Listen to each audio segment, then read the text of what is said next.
Hello everyone welcome to Mampi Rasoi चैनले सबाइके आबारो स्वागत जानिए एक नतून रेसिपि निये आबारो हाजिर हो गेलाम बंधुरा। आज के बिकाले चायेर साथे एक नतून रेसिपि बानाबो जा एक बार बानिए खेले बार बार खेते इচ্ছে करबे। এই রেসিপিটি ছোট বড় সবার পছন্দ হবে। চায়ে আড্ডা বিকালে চায়ের সাথে আড্ডা দিয়ে এই রেসিপিটি একবার মজা নিয়ে নেন। বন্ধুরা আমি রেসিপিটির জন্য পুরটা আগে বানিয়ে নিচ্ছি। এখানে আমি গ্যাসে কড়াই বসিয়ে পরিমাণ মতো তেল অ্যাড করেছি। দেওয়ার পরে পেঁয়াজ হাফ টুকরো কুচি করে রেখেছিলাম সেটা অ্যাড করে দিয়েছি। একটা কাঁচা লঙ্কা দিয়ে এটাকে একটুখানি ভেজে নেব। এই পর্যায়ে টমেটো কুচি দিয়ে দিলাম আর আমি দিয়ে দিচ্ছি শসা। তোমরা চাইলে এখানে তোমরা আরও সবজি অ্যাড করতে পারো।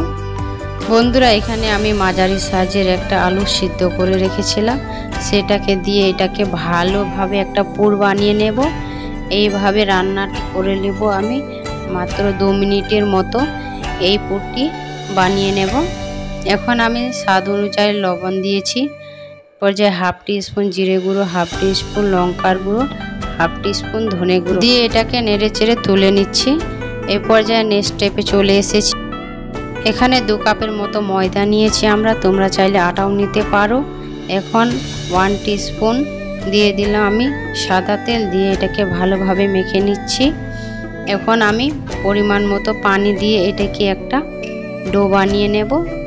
একবারে পানি দিতে যাবেন না, নাহলে ডোটা পাতলা হয়ে যাবে।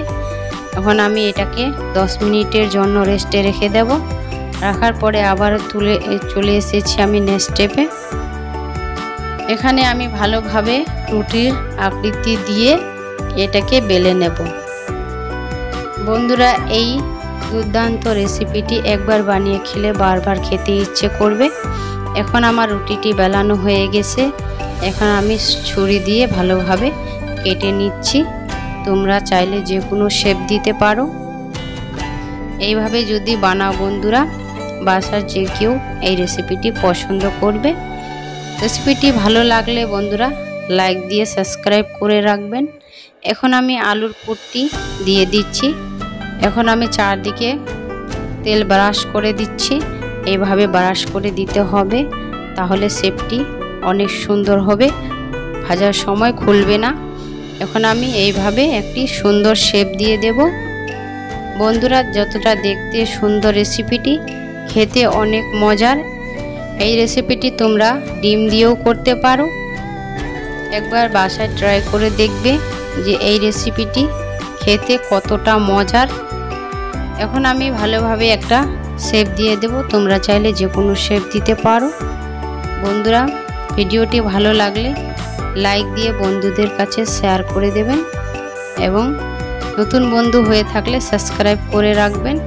এইভাবে আমি সবকটা বানিয়ে নিলাম। এখন বন্ধুরা আমি একটা ডিম দিয়ে এটার উপরটা একটু লাগিয়ে দেব, তাহলে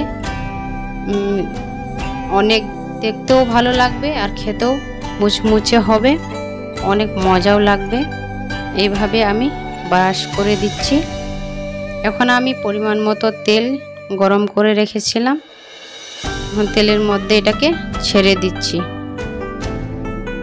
এইভাবে আমি উল্টে পাল্টে 2 মিনিটের মতো ভেজে নেব। বন্ধুরা এখানে তেলটা একটু ফেনা ফেনা হয়ে গেছে, তাতে কিছু সমস্যা হবে না। এটা কেন হয়েছে জানো বন্ধুরা, এটা ডিম দিয়েছি ওই জন্য এটা ফেনা ফেনা হয়ে গেছে, তাতে কিছু সমস্যা হবে না। এইভাবে উল্টে পাল্টে ভেজে নেবেন সময় ধরে 2 মিনিটের মতো। এখন আমার ভাজানো হয়ে গেছে, দেখতেই পাচ্ছ। এখন আমি টমেটোর সস দিয়ে এটাকে খাওয়ার স্টার্ট করে দিয়েছি আর ভেঙে দেখাচ্ছি কতটা সুন্দর হয়েছে।